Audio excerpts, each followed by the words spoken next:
நம்ம Ashwin sweets and snacks export பண்றதுக்கு 7373041434 மற்றும் www.ashwinsweets.com கான்டாக்ட் பண்ணுங்க. வரும் சட்டமன்ற தேர்தலில் பாமக சார்பில் போட்டியிட விருப்ப மனு கொடுத்தவர்களுக்கு பாமக தலைவர் அன்புமணி தலைமையில் சென்னையை அடுத்த பனையூரில் உள்ள அலுவலகத்தில் நேர்காணல் நடைபெற்று வருகிறது. இது தொடர்பான முழுமையான விவரங்களோடு செய்தியாளர் ராஜேஷ் இணைகிறார். ராஜேஷ், வணக்கம். நிகழ்வு குறித்தான முழுமையான விவரங்களை வழங்கலாம். கௌதமி, வணக்கம். பாமக தலைவர் அன்புமணி ராமதாஸ் தலைமையிலே நேர்காணல் நடைபெற்று வருகின்றது. இன்று முதல் 30ஆம் தேதி வரை இந்த நேர்காணல் நடைபெறுகிறது. அதாவது வரக்கூடிய சட்டமன்ற தேர்தலில் பாமக சார்பில் போட்டியிடக்கூடியவர்கள் விருப்ப மனு கொடுக்கலாம் என்று அன்புமணி தெரிவித்திருந்தார். அதனைத் தொடர்ந்து பல்வேறு மாவட்டங்களிலிருந்து ஆயிரக்கணக்கான பாமக நிர்வாகிகளும் தொண்டர்களும் விருப்ப மனுக்களை கொடுத்திருந்தார்கள். அந்த விருப்ப மனுக்களை பரிசீலனை செய்து அவர்களை தற்போது நேர்காணலுக்கு அழைத்திருக்கிறார்கள். காலையிலே 5 மாவட்டங்கள், பிறகு மதியம் 5 மாவட்டங்கள் என்ற அடிப்படையில தொடர்ந்து 4 நாட்களுக்கு அட்டவணை போடப்பட்டிருக்கிறது.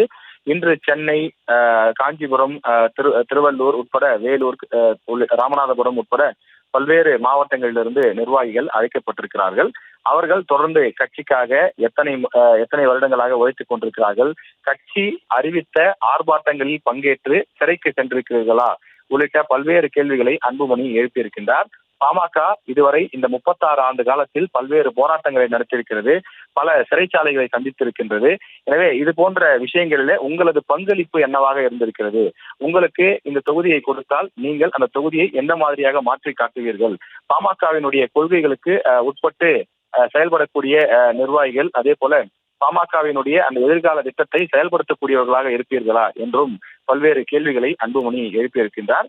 தொடர்ந்து அந்த நிர்வாகிகள் நேர்காணலானது நடைபெறுகின்றது. ஏற்கனவே அதிமுக பாஜக கூட்டணியிலே பாமக இடம்பெற்றிருக்கக்கூடிய நிலையிலே அவர்களுக்கு 18+1 அதாவது 18 எம்எல்ஏ சீட்டுகள் வழங்கப்படும் என்று எதிர்பார்க்கப்படும் நிலையில் அதற்கு தேவையான அந்த நேர்காணலை அவர்கள் செய்து கொண்டிருப்பதாக தெரிகின்றது.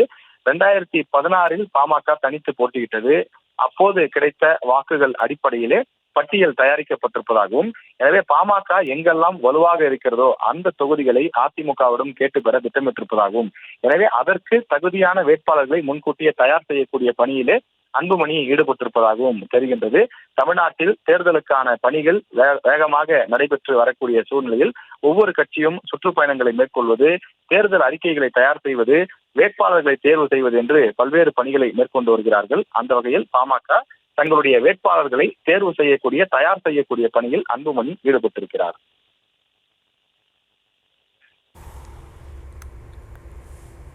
விவரங்களுக்கு நன்றி ராஜேஷ். நம்ம Ashwin sweets and snacks export பண்றதுக்கு 7373041434 மற்றும் www.ashwinsweets.com கான்டாக்ட் பண்ணுங்க.